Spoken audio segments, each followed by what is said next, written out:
Salve, salve a tutti, bentornati in live. Dovevamo finire la live perché che cosa è successo? Adesso ve lo vado a dire un attimino che recupero, diciamo, ecco, stiamo in live un'altra volta, sì, correttamente, perfetto. Allora, vi dico esattamente che cosa è successo. Praticamente mi è andato in blue screen, ovviamente, questo PC da cui faccio gli streaming e quindi purtroppo non c'è stato niente da fare. Allora, un attimo che andiamo a ripescare anche sul televisore, stavo vedendo come era venuta. Io penso che la lascio lo stesso, a me non è che interessa, ci metto prima parte e seconda parte, cioè, alla fine mi fa piacere se andiamo avanti. Allora, nel frattempo, allora, avete visto quanto tempo ci ha messo questo PC per riavviarsi? Perché il tempo che è trascorso tra quando si è chiusa la live e io sono riandato in live è esattamente il tempo che ci mette questo PC a riavviarsi ed è questo il motivo per cui io tengo sempre in sospensione, non lo riavvio mai. Fortuna vuole che io sono abituato a salvare sempre tutto quello che faccio, quindi diciamo in background non c'era nessun processo. Io di solito lavoro con 2000 processi in background, cosa che non si fa ovviamente, non ce l'ha fatta più questo PC e è andato in blue screen. Ovviamente è ripartito correttamente con Windows 7, ci ha messo il suo tempo perché ci mette, alle volte mi ci mette pure mezz'ora, 35 minuti, da quando diciamo si riavvia a quando io lo posso praticamente usare perché il desktop compare ma sta caricando poi in background un sacco di altre cose, insomma, quindi per rendere disponibile ci vuole mezz'ora. Certo, questo è 3000 volte inferiore a quello che utilizzo, perché quello è un i5, io vado in live con questo i5 con una ottima scheda video con 16 GB di RAM. Questo invece è un Core 2 Duo, c'ha 4 GB di RAM, quello ce n'ha 16. Questo ha la scheda video integrata, non ha una scheda video esterna, cioè è un coccio, c'ha un SSD questo e Windows 11, ci mette un attimo a riavviarsi. Questo qua invece ha Windows 7, hard disk meccanico, 16 giga e quindi all'avvio ci mette un po'. Però se lo metti in sospensione, io la mattina arrivo qua, lo accendo e immediatamente è disponibile. Quindi da quel punto di vista per me dover reinstallare una cosa del genere che diciamo dal 2012, in più di 10 anni ci ho installato roba, c'è un sacco di cose che non saprei neanche dove andare a prendere. Preferisco andare avanti fin quando non mi si rompe definitivamente e poi prenderò provvedimenti. Per adesso va bene così. Eravamo arrivati, diciamo che avevamo detto che bisognava cambiare la batteria tampone diciamo, di questo NAS che è scarica e io nel frattempo che caricava il sistema operativo l'ho tutto smontato, ho approfittato perché l'ho pulito un po' dentro e sono andato a cambiare la 2032 CR 2032, la batteria tampone di questo NAS, di questo PC configurato come NAS. Ok? Quindi questo nel frattempo si è pure riavviato. Ho riconfigurato ovviamente la parte BIOS come lo volete chiamare, Basic Input Output Standard, e praticamente ho risettato tutti gli hard disk, tutto quanto, e adesso funziona correttamente. Infatti lo dovrò mettere poi a posto. Andiamo a rivedere questo PC, eccolo qui ci sono i due hard disk USB mirrorati uno nell'altro e ci sono i dischi, questo è l'SSD da 250 giga e questi sono i due hard disk da 500 giga che c'erano già in questo PC, che io sto utilizzando per fare delle altre cose. Questo ovviamente ha soltanto la rete fisica, quindi attualmente è fuori rete perché io lì c'ho il cavetto di rete che mi va direttamente al router di Fastweb. È una cosa che voglio fare quanto prima. Vedete questa, voi non riuscite più a vederlo, va bene. Allora io come software per fare il DLNA stavo parlando appunto del DLNA server che ho messo qui dentro. Uso Servio, Servio, Servio server.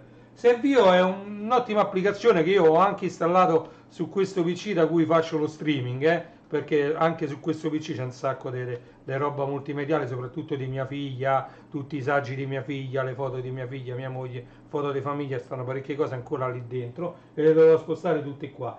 Servio è gratuito, la versione a pagamento vi permette di accedere anche da internet, vi permette di fare tante altre cose, ma per quelle piccole cose che si fanno dentro una famiglia, quindi lo sharing con tutti i televisori, con tutti i telefonini, con gli iPad, eccetera, dei contenuti multimediali, quello lo fa tranquillamente. Quindi vi consiglio vivamente Servio Server da mettere su Windows 11. Io ce l'ho installato sia su Windows 7 su questo PC da cui faccio lo streaming e sia su questo NAS, Windows 11 NAS, per fare, diciamo, lo streaming dei contenuti multimediali contenuti sugli hard disk, su qualsiasi hard disk. Ovviamente potete andare a configurare e a condividere le cartelle che più ritenete opportune, ok? Quindi qui c'è Servio Server per lo sharing diciamo, dei contenuti multimediali, ok? Poi c'è Robocopy per fare il mirroring di un hard disk su un altro senza utilizzare sistemi RAID, ok? Io ho voluto proprio questa cosa perché così se mi si rompe questo PC io con gli hard disk li attacco su un altro PC e mi funzionano subito senza che devo abilitare RAID, ridondanza, RAID 0, RAID 1, RAID 5, RAID 3, RAID 0 più 1. No, non devo fare niente di tutto questo. Io stacco, se questo si rompe, stacco i due hard disk USB, sono dischi USB, li attacco su un altro PC e quantomeno posso accedere ai contenuti. Poi posso riabilitare la stessa funzione di Robocopy e allora a quel punto riabilito il mirroring, diciamo quindi la copia speculare di uno sull'altro in caso di crash di uno dei due. Ok? Quindi diciamo che alla fine configurare un NAS su Windows 11 si rileva abbastanza semplice, basta conoscere un po' come funzionano i dischi, come funziona l'accesso ai file, conoscere un po' di software, soprattutto questi gratuiti che sono open source, freeware o shareware, ok? E in base a questi contenuti, cioè a questi prodotti, si può andare a configurare un NAS su un qualsiasi PC con Windows 11. Ovviamente io ho optato per hard disk USB perché è la soluzione migliore. Poi vi comprate, che ne so, ecco, un bel hub USB e ci potete attaccare quanti dischi volete. Ecco, io per esempio ho questo, questo però ce l'ho attaccato su questo PC da cui sto trasmettendo. Questo è alimentato, c'ha un bel alimentatore perché questo funziona pure da carica batterie veloce, c'ha delle porte che fanno da power bank, no da power bank, da charger per i telefonini, quindi fa la carica veloce. Quindi c'ha un bel alimentatore, anche perché io la maggior parte degli hard disk che utilizzo sono da 2 pollici e mezzo autoalimentati. Utilizzo anche delle docking station, vi vado a far vedere per esempio questa. Questa è una docking station dove si vanno a mettere dentro degli hard disk serialata ed è ovviamente alimentata a parte e questa supporta anche, oltre a tutte le varie compact flash, Secure Digital, XD, eccetera, supporta gli hard disk da 2 pollici e mezzo serialata e gli hard disk da 3 pollici e mezzo serialata. Ovviamente vengono alimentati direttamente dalla basetta. Questa è un'ottima soluzione ed è questo in questo caso addirittura è USB 2.0, ma io lì ce n'ho due che sono 3.0 e fanno la medesima cosa. Ok, adesso mi devo rimettere questo hard disk qui, così, ok, messo. E poi vabbè c'è bisogno di un'altra docking station che ce l'ho giù per andare a leggere invece questi che sono i vecchi dischi IDE parallelata. Vedete, si vede da questo pettine che c'è qui che i dischi serialata non hanno più. Ok? Ho tanti di questi dischi. Io mi ero preparato ovviamente anche un bellissimo, come vedete, avevo preso, questo è super testato, è un bellissimo alimentatore, questo pesa pure parecchio, ed è un ottimo alimentatore. Volevo cambiare, appunto, tanto lì c'è un sacco di Molex, mi serviva solo un serial ATA per andare a alimentare la scheda USB 3.0 che ci ho messo dentro, e questo è un vecchio alimentatore, perché come vedete c'è un connettore serialata solo, gli altri sono tutti Molex. I Molex sono questi bianchi, addirittura c'è questo che è l'alimentazione del floppy, i floppy disk da 3 pollici e mezzo, ok? O anche qualche volta questa identica cosa, questo identico connettore viene utilizzato per alimentare ad esempio i front panel, quelli che sono lettori multicard, ok? E che hanno anche delle USB frontali. Per andare ad alimentare le periferiche che uno va a collegare all'USB c'è questo connettore che veniva utilizzato per il floppy. Qui ci sono i 5 volts, ci sono i 12 e c'è diciamo il neo, la massa, ok? Quindi esattamente come il Molex, vedete? Il giallo sono i 12 volts, il rosso sono i 5 volts e i due neri sono la massa, diciamo. E quindi c'è un solo serialata, quindi era diciamo la morte sua andare, cioè mettere questo alimentatore dentro quel PC. Però vabbè, si è riacceso da solo, io non gliel'ho cambiato perché bisogna staccare talmente tanti cavi, anche perché qui come abbiamo visto c'è essendo un Core 2 Duo, la scheda madre ha il connettore a 4 poli, quelli gialli e neri, per l'alimentazione della CPU. Poi c'ha il connettore, quello grande, bello largo, per l'alimentazione della scheda madre. Poi bisogna mettere tutti i connettori ai due hard disk. Qui ci sono il lettore DVD, c'è qui sotto, no, non c'è il lettore DVD, qua è vuoto. Sì, qua è vuoto, però ci sono, quindi c'è uno e due hard disk, poi c'è il lettore DVD, e poi diciamo insomma vanno staccati tanti cavetti. Pure questo è alimentato, tra l'altro lampeggia il Bluetooth, e sono riuscito a trovare per Windows 11. Io ho fatto funzionare i driver per Windows 8, non 8.1, per Windows 8, perché questo qui, questo lettore di multicard ha anche il Bluetooth incorporato, però gli ultimi driver usciti erano per Windows 8, glieli ho fatti prendere lo stesso, con tutto che non erano compatibili. Windows mi dice che non erano compatibili, glielo ho messi lo stesso e ho fatto funzionare pure il Bluetooth di questo lettore di multicard. Ok, non mi servirà a niente il Bluetooth perché questo è un NAS, però diciamo può essere, è un'altra cosa che c'era, l'ho voluta far funzionare. Ok? E niente, poi qui vi ho fatto vedere tutto quello che c'era da vedere sul monitor.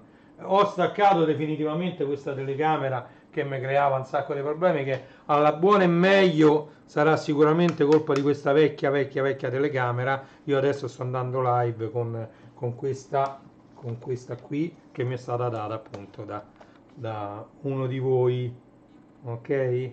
Dalla C920 Pro HD webcam della Logitech, ok? Quindi questa è ottima come videocamera, non mi ha mai dato problemi, e quindi continuerò ad utilizzare questa. Bene, per oggi non ce la facciamo a fare lo sfogliamo insieme, sono le 12:38, quindi non lo so. Abbiamo visto, vi ho parlato un po' di questo NAS. Ah, vabbè, vi posso dire anche come ci accedo io al NAS, perché i NAS è una cosa che hanno un punto di forza, è che non hanno né monitor né tastiera né mouse, nessuna periferica, cioè al NAS ci si va attaccato solo la corrente e il cavo di rete nel caso che uno vuole sfruttare la rete cablata, perché ci sono i moderni NAS che funzionano anche sulle wifi ultra veloci. Le ultime wifi diciamo hanno raggiunto in alcuni casi superato la velocità del cavo.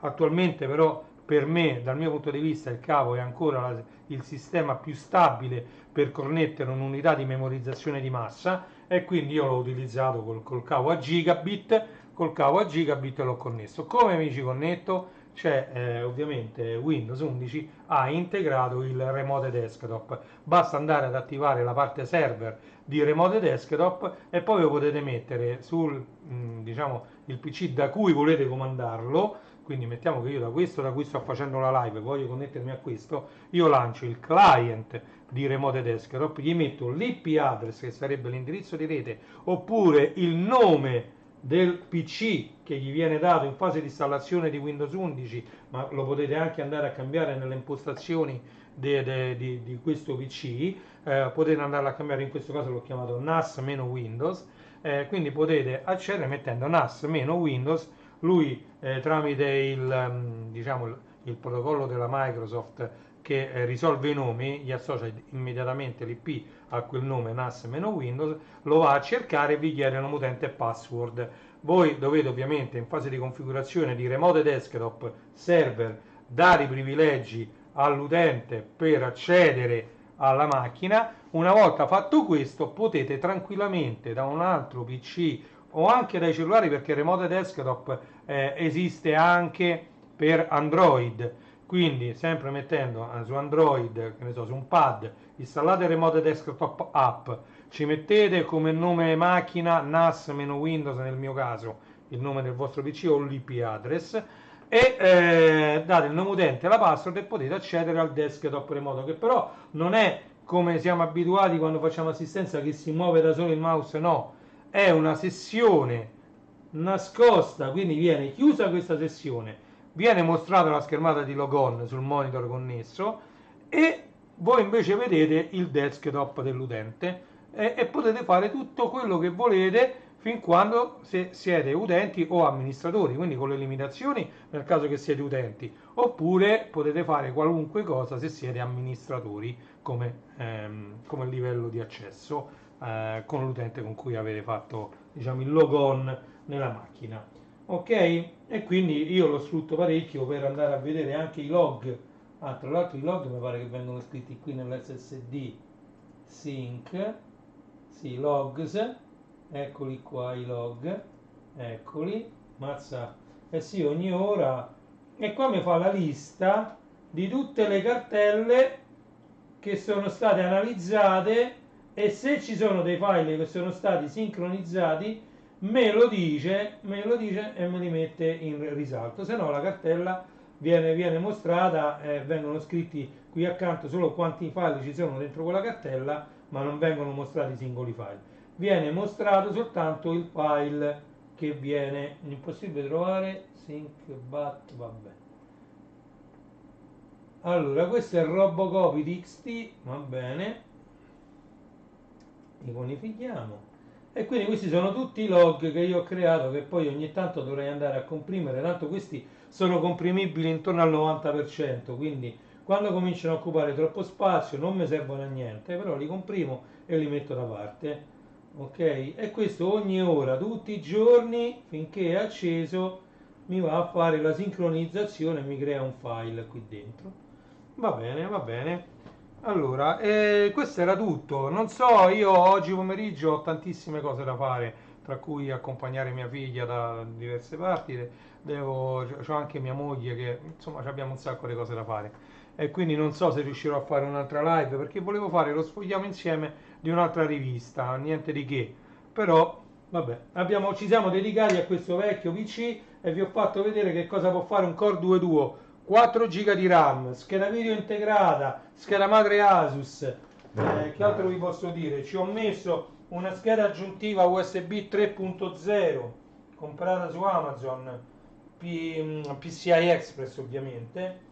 PCI Express, ovviamente questo viene gestito tutto da remoto, senza tastiera, senza mouse, e qui ci sono attaccati due hard disk USB alla volta 3.0 e niente, e fa da NAS tranquillamente, mi ha sempre funzionato molto bene. Non so perché si vede che è andata via la corrente qualche volta durante questi giorni passati, che è piovuto tanto a Roma a fare, e quindi magari andando quando il problema che dà questo PC, spesso lo davano i PC quando la corrente veniva tolta rimessa velocemente, e allora gli alimentatori andavano in protezione per evitare la rottura della scheda madre o soprattutto dei dischi meccanici, perché i dischi meccanici avvia e leva corrente si rompono immediatamente.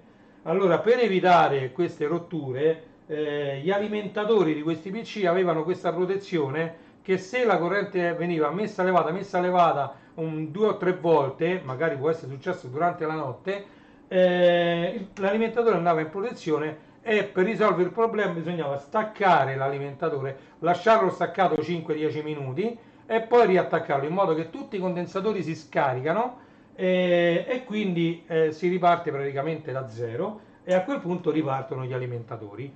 E quindi questo sicuramente è quello che è successo diciamo in questo caso, perché io avendolo staccato da dove stava, l'ho messo qui sopra, è rimasto staccato almeno mezz'ora, se non di più, il tempo che io poi preparavo la live, andavo a prendere sto monitor che stava di là, non stava qua, sono dovuto andare a prendere, pure tastiera e mouse, perché mo è un po' di tempo che non facciamo più né i teardown e neanche diciamo vi faccio vedere altri PC. Comunque tornerà anche quello durante il 2026, torneranno i monitor qui sopra, dovrò gestire due telecamere, devo vedere che cosa mi posso inventare per farvi vedere il monitor dei PC che io vado a testare, a provare, di cui faremo magari anche il teardown. Quindi diciamo che sarà un 2026 molto pieno e sono contento di aver fatto anche oggi questa live divisa in due parti. Purtroppo non è dipeso da me, il PC è quello che è, schermata blue screen.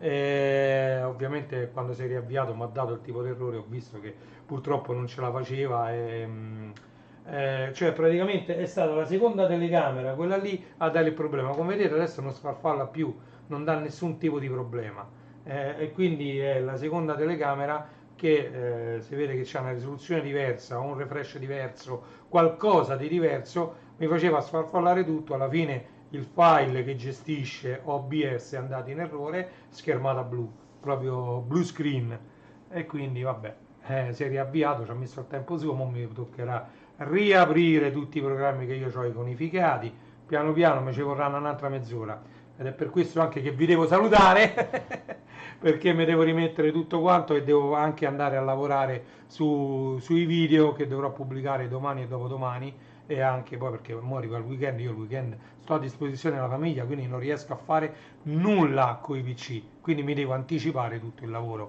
Ok? Grazie mille, in chiusura di live vi invito sempre a vedere i miei siti internet, sopra sta passando www.legolando.it, andate a vedere anche classe74.it, andate a vedere anche starwarsstore.it, magliettevintage.it, renij.it, ce ne sono tanti, a seconda di quello che vi serve. Se vi serve un po' di musica, il mondo del vinile.it o renij.it.